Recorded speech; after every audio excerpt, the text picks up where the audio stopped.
everyone. Welcome to Author Chat by the Nebraska Writers Guild. Tonight, I'm excited that I have Dmitri Lombard on the show. Dmitri has been an on and off member of the Guild since he was a tween, and he hopes to remain involved with the Guild for as long as it exists. He writes mostly science fiction and fantasy and gets so much inspiration from what a lot of people view as an empty landscape. His short stories and poetry have been published in the science fiction anthology Tales from the Perseus. I said it wrong, didn't I? It's Perseus time. I wasn't going to say it again. Perseus time. I keep saying it wrong every time. And the Apex magazine. He also has a short story in the latest Nebraska Writers Guild anthology. Welcome to the show, Dmitri. Thanks for having me. It's great to be here. We're so excited to have you. Now tell us about yourself. Okay. So Dmitri Lombard, born and raised in Lincoln. I've been here my whole life.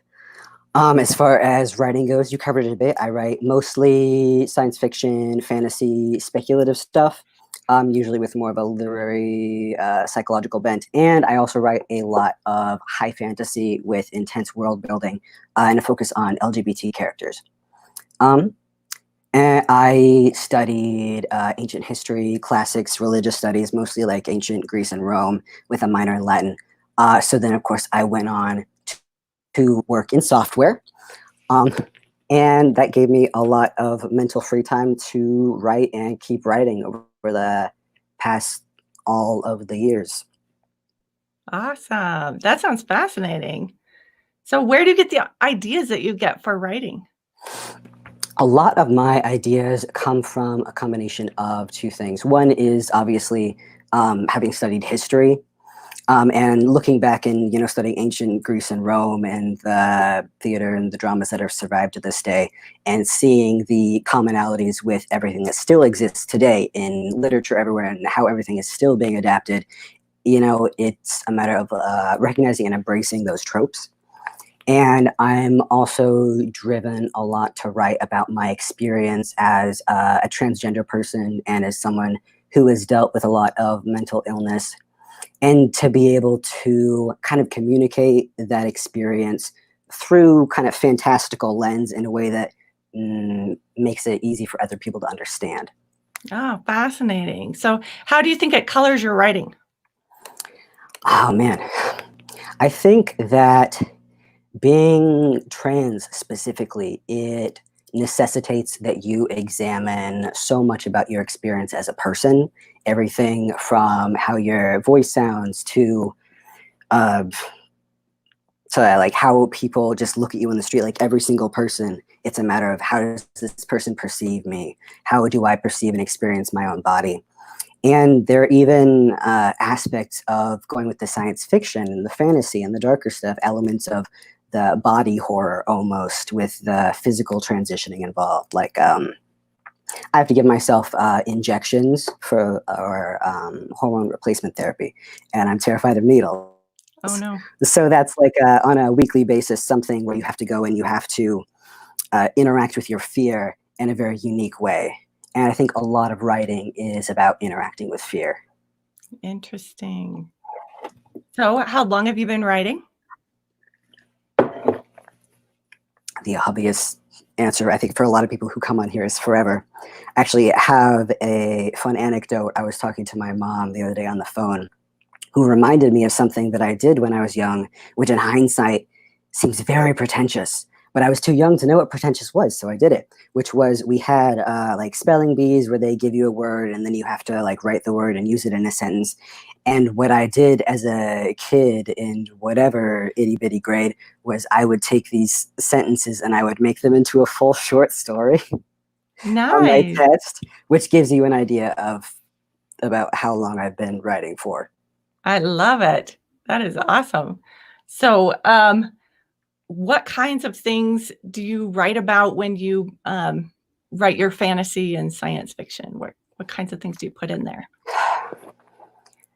When it comes to fantasy and science fiction, one thing that I really like to do is take the tried and true tropes and address them through a closer, more human lens. Like, for example, the first book that I wrote that I finished, I've written 2 at this point. The first one I wrote was garbage, but I still stand by the concept. It was about a man, a soldier from World War II, who time traveled to the future as a means of trying to prevent atrocities from taking place and failed. And that story focuses not on, the mechanics of time travel, but on this person's specific experience of what it would be like to be this person coming to this point in history. And in particular, he focuses on studying the Cambodian genocide and becoming fixated with the question of whether or not these are things that can ever be resolved. And when I read and watch things that are science fiction and fantasy and I see these concepts, those are the questions that I always ask myself. And like, I want to see what would happen if this occurred to a real specific individual. And so then for me, there's a lot of appeal in focusing on the characterization and experience of one person, which again ties back to the trans experience, the experience of being mentally ill. It's all about the human aspect, I guess. That's fascinating. And I agree with you. I enjoy reading books that deal with fantastical elements like time travel and things like that. But I also really enjoy digging deep into character and getting some of those deeper, more gritty things in those stories. So that's really fascinating. And I think all of us with our very first book, we have a great concept, but maybe don't put it forth in the way that we could after we practice a little more and get a little better at it. So I have one of those myself. Like one day, I know every author is like this, like one day I'm going to fix it. I'm going to make it good enough. I'm going to sell it. I'm committed because like I said, I stand by the concept, but it was kind of funny finishing it and passing it on to the first like beta readers with this air of like, I did it. I wrote my novel. And then they're just confused. Oh, and like no. they want to support you and they say kind things and you're like, oh no, this really didn't work. Yes, I get that. I had one of those moments too. So how long did it take you to write your very first book? The first book, I think it was between 2 and 3 months that I spewed out all of the content. And then it was a process of maybe 2 to 3 years of trying to make it make sense, which it never did. So arguably, it's still not complete to this day. Yeah. My most recent completed novel, working title, Spoiling the Machine, which I am at this point querying around, and I've gotten enough feedback that I think it's solid enough to sell to someone. That one, again, was a process of about 2 to 3 months. And then I think 3 to 4 months of editing, which I definitely consider part of the writing process. You can't just write a book and then throw it out. You have to like pound on that thing with a hammer. Definitely. Hammers. Definitely. So are you a plotter? Do you organize everything before you start writing, or do you just start writing? It's a combination of both. I always know how the book is going to end. Part of that is because I focus less on the plot arc and more on the emotional arc of the character, and I know where that character ends up at the end, and whatever occurs in the plot can be massaged around to the point of that goal. And so I start out knowing like the very first scene and the very end scene, and generally I know a little bit about what happens, but I edit as I go. Yep, that's me too. Yeah. Awesome. I think it's a good way to write. I do too. Okay, so what do you like to do when you're not writing? I'm really, really, really boring. I like to write. I write and I train horses. We chatted a little bit about that. I have 2 horses, and horses and working with them actually has been a big source of inspiration for another ongoing project that I have, working title, The Summer Blood and the Bridle, which is a high fantasy book about what I would call murder horses, horse-like beasts, which drink blood and ride by moonlight. And I find that the experience of working with horses is very emotionally intense, and there's so much history and imagination tied into it. It's just fun. They're cute and they're fuzzy, and you can kiss their nose. That's right. What more could you want from an animal? Horses are great. So how old were you when you started working with horses? I don't know. I started working at Barnes and taking lessons maybe when I was 12. I didn't get my first horse until I got Zeke 6 years ago. And that was when I was really able to start training and get some practical experience. And I still don't know anything, but it's fun. We have a question from a Facebook user. Has writing been therapeutic for you and helped you deal with your struggles with mental illness? Absolutely, yes. The book that I'm querying around, Spoiling the Machine, was written almost as an exercise in pushing back against depression. I wrote Spoiling the Machine in the process before, during, and after I was hospitalized for depression. And choosing not to spoil it, and I don't think it would spoil it for readers, but making the conscious choice to give that book a happy ending was a big point for me in my life and my struggle with mental illness, because I think too many people see their mental illness, or almost try to harness their mental illness and that energy and the depression and the strong feelings. They try to harness it as something which is useful, which it can be, but you have to recognize that you can't write a book if you're not alive. You can't write a book if you can't get out of bed. And so choosing to draw inspiration from it, but also use your writing as a means of dealing with it and pushing through it, you have to push back. Yes, definitely. I know I dealt with postpartum depression for a while, and man, that is a black hole you fall into, and you don't want to do anything.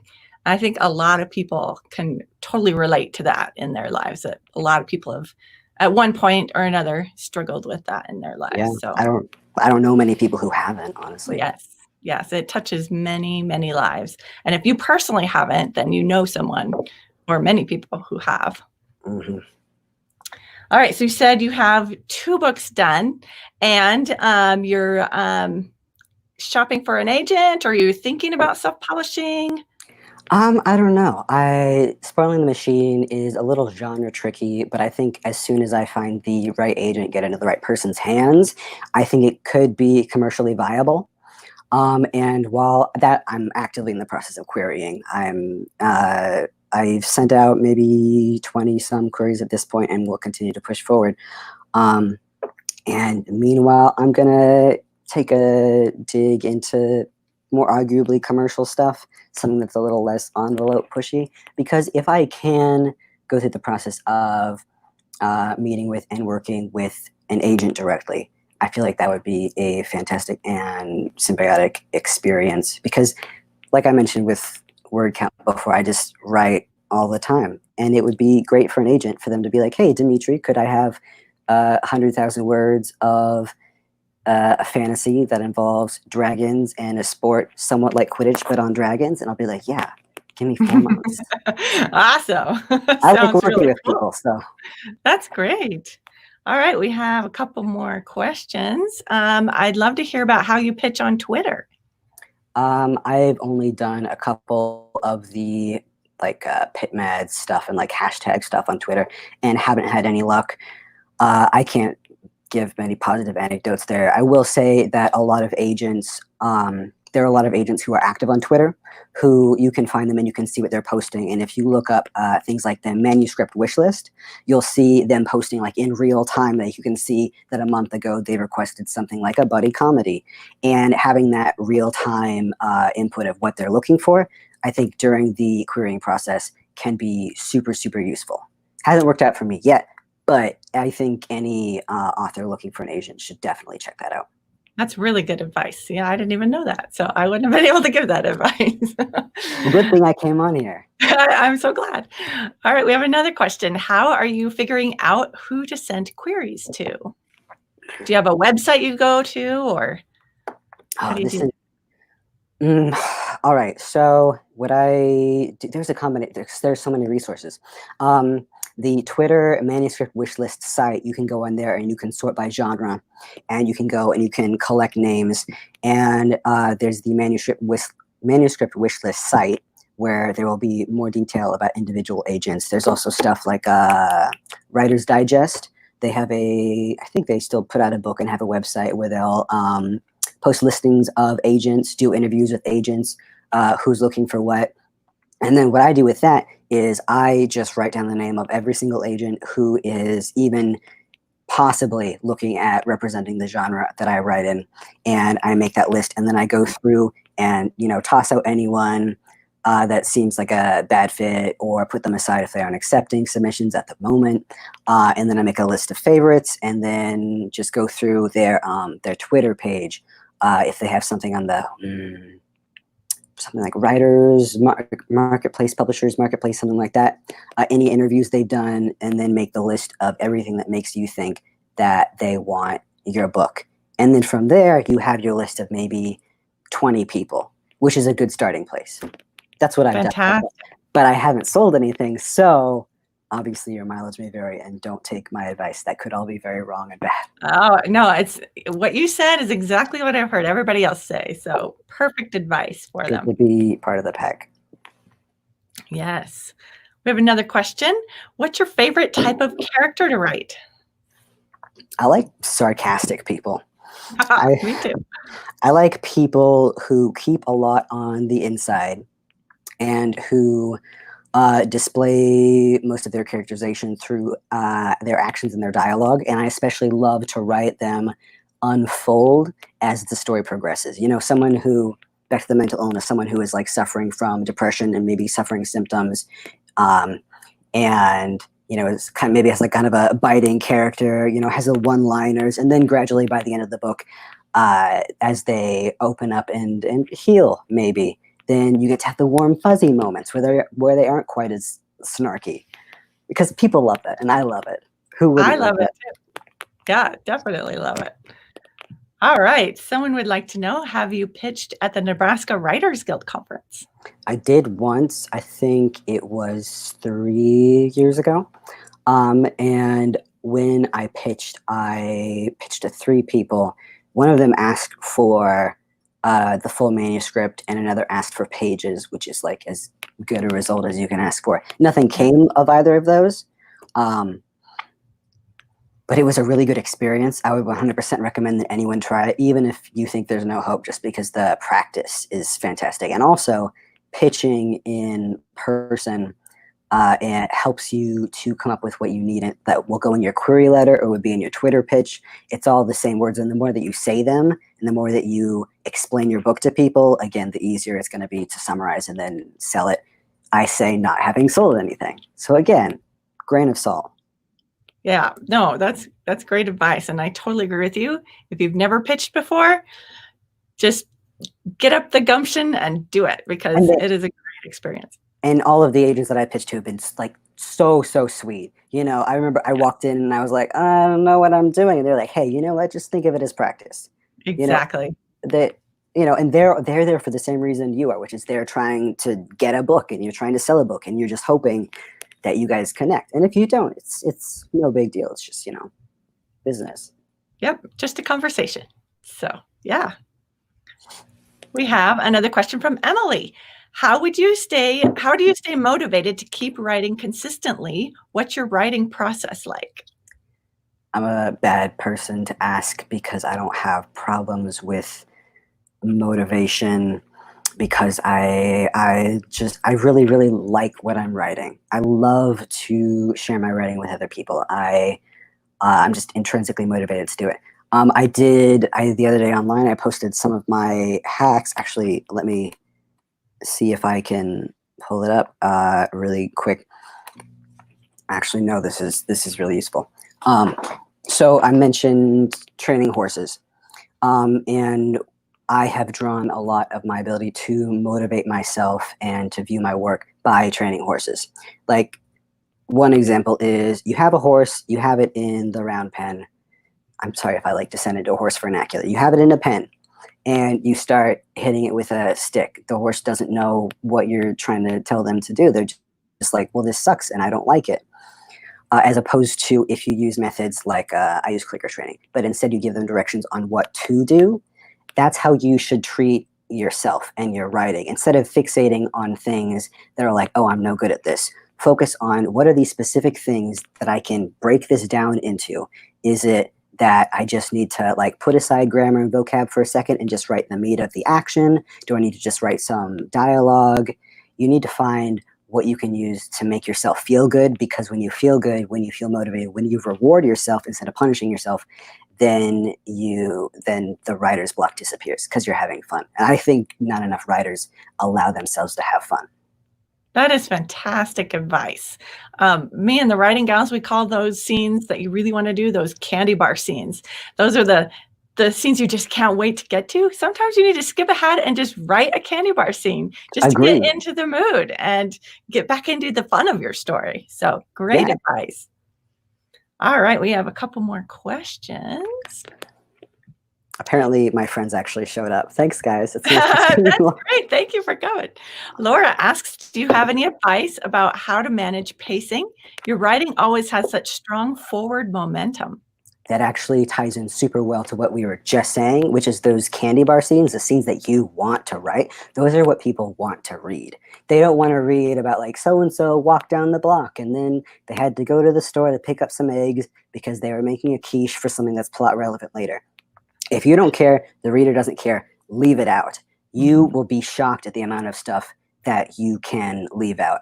And one more practical, specific tip I will give is that I watch a lot of movies, a lot of TV.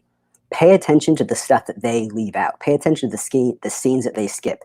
Pay attention to what you pay attention to. For example, think about movies where you think about it, you have no mental image of where this actually happened. All you remember is the intensity of the emotions from the dialogue. Those are the kind of scenes where if you're writing it, you can leave out the background, just focus on the dialogue. Vice versa, some movies, I posted an example, Blade Runner, the original Blade Runner is one of those. There's so much happening visually and texturally, and that's such a big reason to watch the movie, and so much of the dialogue almost takes background to the background. And so in that type of story, maybe you want to pepper in like a ton more description, add the flavor. So in short, know what to leave out and what to focus on. That is excellent advice. I've never heard anybody say that before. I mean, I've heard people say know what to leave out, but I've never heard the advice to watch a movie and see what scenes they skip over. That is great advice. And again, everything with a grain of salt, because I have nothing to show for any of this. Don't say that because you're awesome. All right, we have another question. Harvey wants to know, who's your favorite writer to read? I don't read enough, and when I do read, it's usually old like stuff in the public domain. I think Jack London is one of my favorites, just like for the texture and the background. I could read about him describing the icy characterization of the frozen north for like 10,000 years. I just really enjoy that. Cool. Another question for you. How do you decide what or whose point of view you want to write a story from? Whoever is feeling the most intensely, generally, because some characters lend themselves really well to an internal dialogue and don't reveal much through their actions or what they actually say. And then maybe that person you want to write from their point of view, or maybe you want to do the complete opposite and leave them a blank. It just depends on the tone. And always the answer to that kind of question is, who do you want to write it from? Because again, as the writer, you have to stay motivated. Yes, I agree. Every once in a while, I will not know which person has the most to lose or has the most intense scene. So I will do it in both and then pick which one is best. So that is great advice. What was one of the most surprising things you've learned as you've been creating a book or doing research for a book? The biggest thing that I learned is that writing well, as in writing a good scene, writing description, characterization, dialogue, all of that has absolutely nothing to do with finishing a book. Being able to write something that is beginning, middle, end, that takes you to the end of the story with a sense of resolution, with solid pacing, being able to do that with like 80 to 120,000 words, that is, like I said, nothing to do with it. You have to learn how to do that separately, which is why your first book is always going to be trash and why you're always going to be really upset about it. And in addition to that, then the process of querying an agent, the process of being able to summarize your book, something that you have experienced so intensely for so long, into like an elevator pitch, into like 1 or 2 sentences, that is in itself a skill set. And those are three things that you need to be a writer who actually produces material which is both can be sold and can be read and enjoyed. And I thought it was just about like, you just have fun, write the adventure. No, That's just part of nailed it. That is true. So do you have any suggestions for a new writer? For a new writer, I've covered a lot of it. I think I had one specific thing that I wanted to say, if I can find it. I don't know, so many of these are so specific. I will say, just kind of tacking on to what I said previously, if you want to be a published author, if you want to have money or success, I think coming to terms with the commercial aspect of it early on is important, and recognizing that you can always write stuff that you love, and you can always like break the rules. But the sooner you learn those 2 skill sets of being able to write a book in its entirety in a structure that makes sense, and then being able to sell your work, the sooner you focus on those skill sets, the less likely you are to be disappointed and to feel alienated, because I definitely felt alienated. And I think a lot of writers go through that stage too, of thinking, my stuff is so good, why doesn't anybody want it? And I think it's just something that you have to go through and accept that in advance, are my thoughts. I agree with that 100%. We have another question. Are horses ever characters in your stories? Obviously, this person has never read The Summer of Blood and the Bridle, although I guess technically they aren't horses. That one is entirely high fantasy about, like I said, horses that are monstrous, that drink blood, that have human intelligence. I have a snippet to read of that at the end, which will give this person asking a very good example of how I write horses, because it's not like funny, happy cartoon horses. It's like they want to eat things. But yes. That's awesome. That's what makes them so interesting, right? Have you ever written a scene that made you cry? If you're crying as a reader, then I probably cried when I wrote it. Spoiling the Machine, if I did my job. Spoiling the Machine, the novel that I'm querying, there's one scene in particular that stands out, which is a scene where one of the characters was contemplating suicide and calls a friend to take her to the hospital. It's an intense scene, and I wrote that before I myself was hospitalized, and I wrote that I had to like clock out of work because I was having a severe episode, and I went to the parking garage and just sat and cried and wrote the entire scene on my phone. So if any of you ever read that book and get to the scene where Emily is sitting in her bathtub, just know that I wrote that crying in a parking garage. I think many writers go through that, where they're writing something very emotional and get very emotional about it. Mm-hmm. All right. So we've talked quite a bit about your writing and your stories. Are you ready to read something for us? Yeah, for sure. Do you want me to start with the longer chunk of Murder Horse book, or an excerpt of Spoiling the Machine? Yeah, let's do the Murder Horse one. All right, great. I'm going to read on my phone, unless you have any objections to that. Nope. Sounds great. None of you send me any messages right now. I'm kidding. I have you all muted.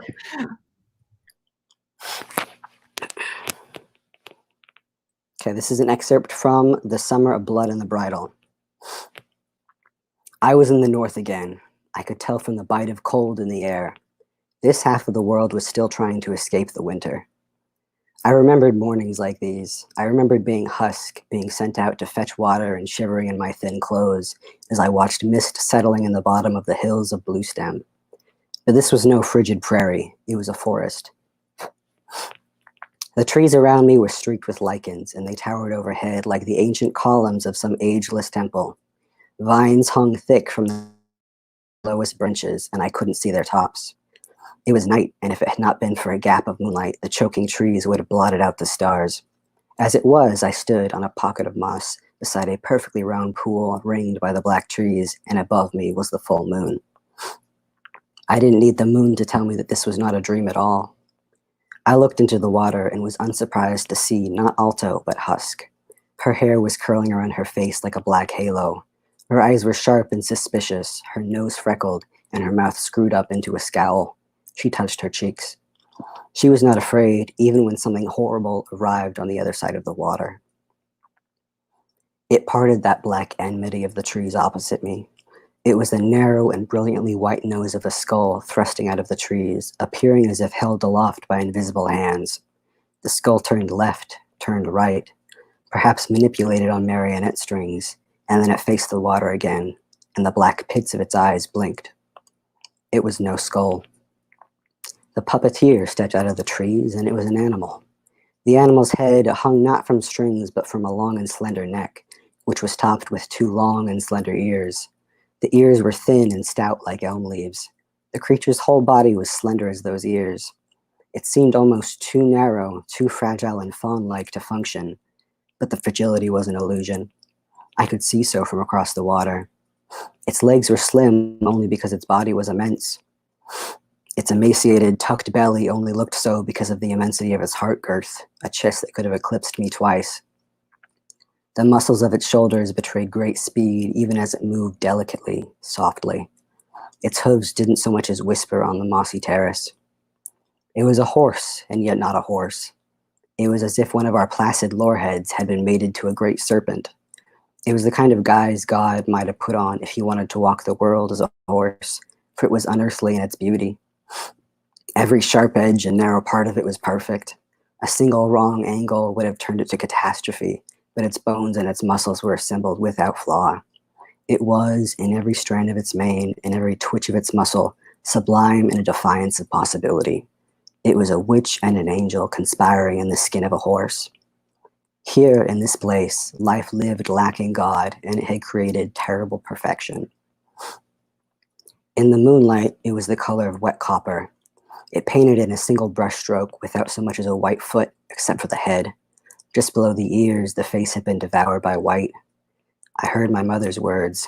"It's late," she had chided me. "Out courting nightmares again? You know what they say about moon-headed girls." The moon-headed creature had lowered its head to court the surface of the water. Its ears turned inwards and its breath floated atop the water. About to drink, it suddenly stopped.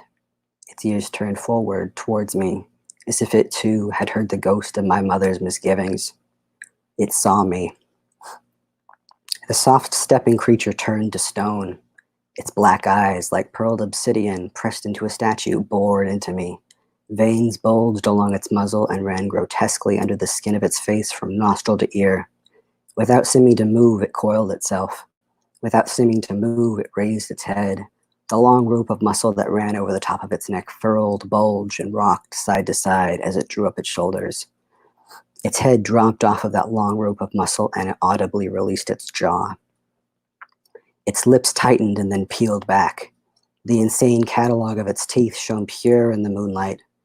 The 4 canines, each as long as my forearm, dripped with hungry slaver, and the angel that was hiding inside raised its mask, and hell, insane hell, looked at me from across the water.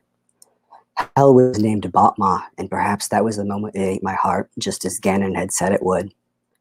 Hell was named Botma, and my mother had known it. And every generation of mothers before her had known it, long after the language that named them had died, and they had known it long after the insurmountable walls had caged hell in the valley, long after the beasts lived only behind those walls, and in the black works of the night riders, and in the centurial nightmare. In this century, it had come for me. And it must have eaten my heart, for my chest was empty, and my stomach was full of awe and adoration. I stepped out into that light and out of my fear, wet to my ankles, and I whistled Coeveld's gentle harmonic. The Botma threw its head in the air as if violently struck. The jaws snapped shut, and it blew out of its nostrils like a bull, but its eyes were wide with startle and not with rage.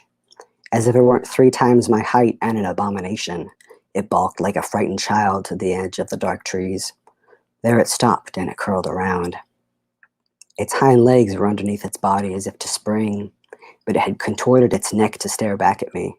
Now the great snake of its throat seemed more like a swan's, thin and elegantly arched. Only with deep suspicion did it inch back to the water.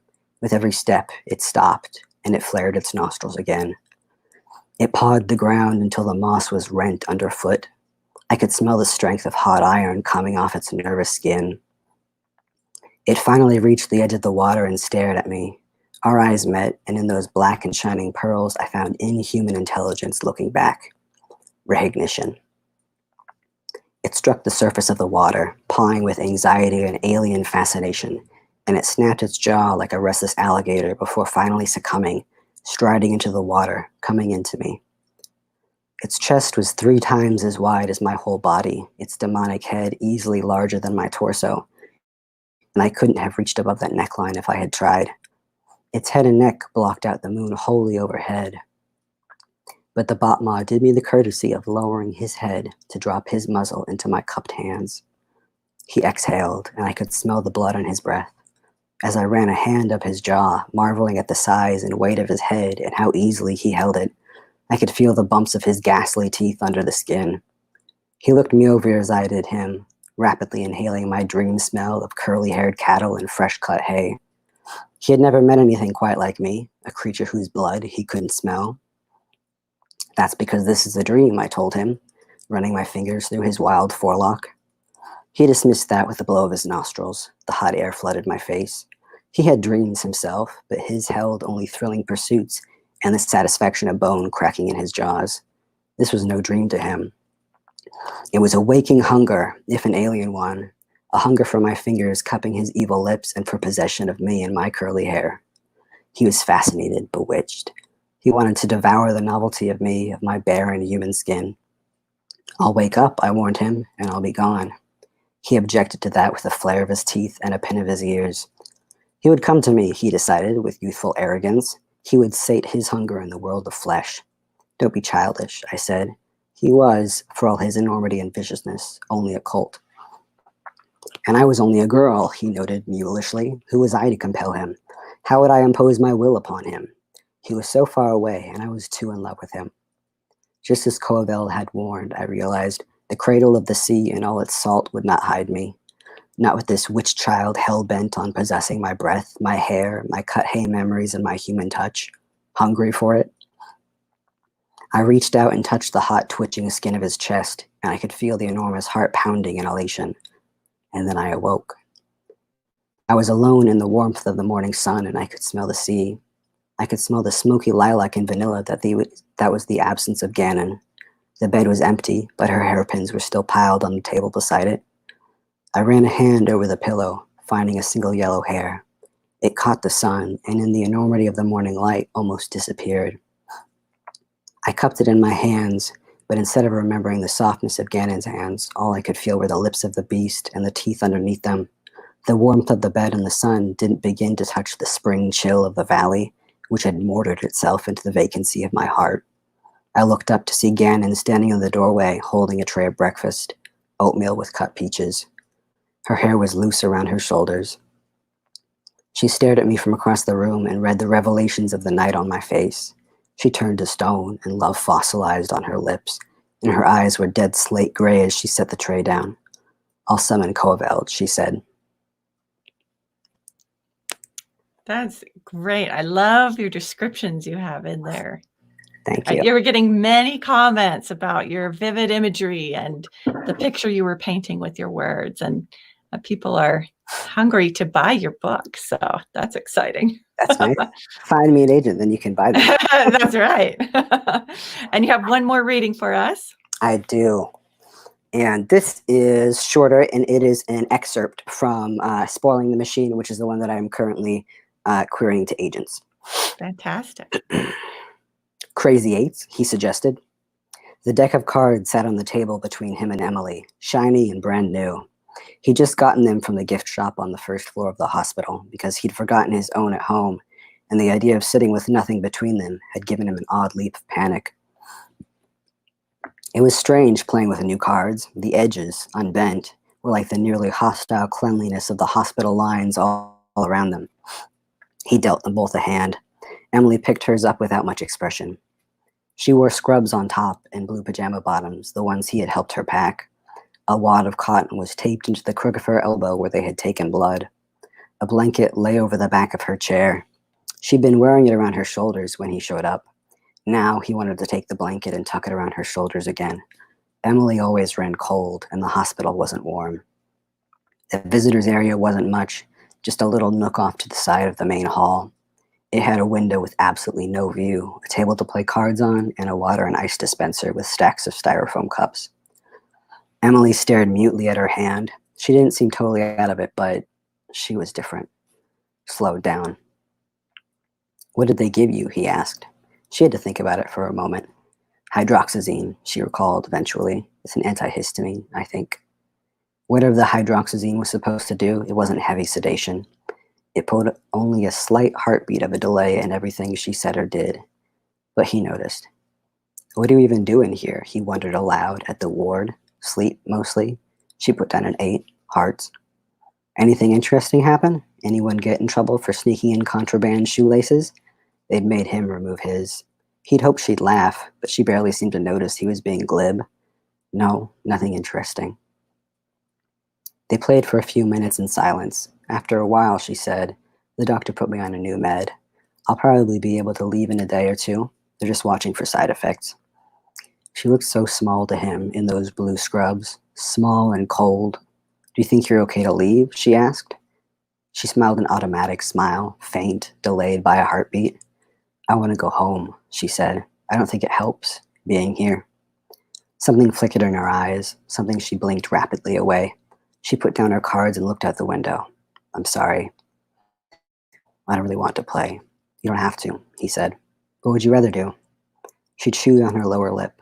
Looking over his shoulder at the row of nurses' desks, barring the far door, she said, "I know." She went and leaned over to talk to a nurse, and when she came back, she waved a red pen at him. "I'm going to make you something."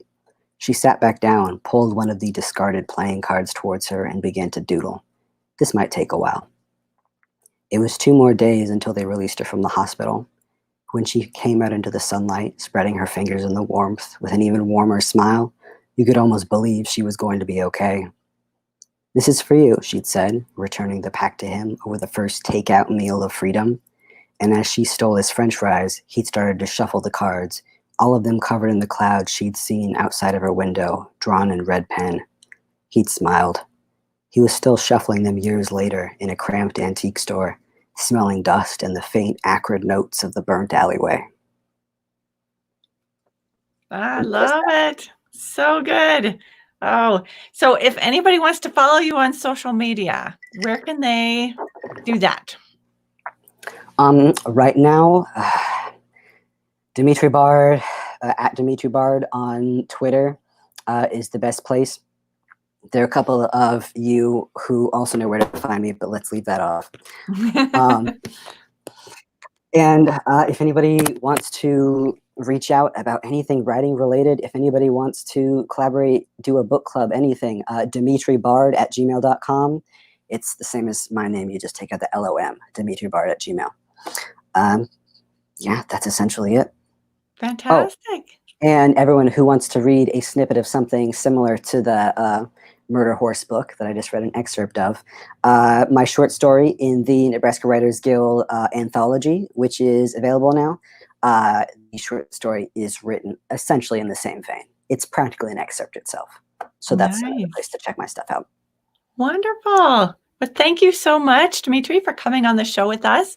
We've really enjoyed listening to your writing and learning all about you. If anybody else is interested in coming on the author chat show, just shoot me an email. If you don't have my email, go to the Nebraska Writers Guild website. It's nebraskawriters.org, and you can fill out the contact us form, and I will get that. Next, let's see.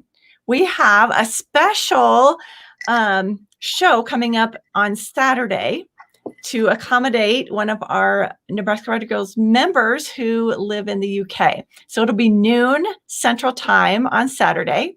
We will have Alan Wilkinson on the show. He's the author of 2 travel books, The Red House on the Niobrara, and There Used to Be a Guy, but He Died. I love that title. And also the novel, Cody, the Medicine Man and Me. And then next Thursday, same time as tonight, Jody Lamp will be on. She's a co-author of A History of Nebraska Agriculture, A Life Worth Living, and the co-producer, director, and writer of the documentary film Born to Reign. So we are super excited to have both of those authors on the show. And don't forget to join us Saturday at noon Central Time. And if you enjoyed this show and you would want to see more, click subscribe if you're on YouTube and follow us. Thank you all for joining us. Thanks. We're going to sign off. Thank you.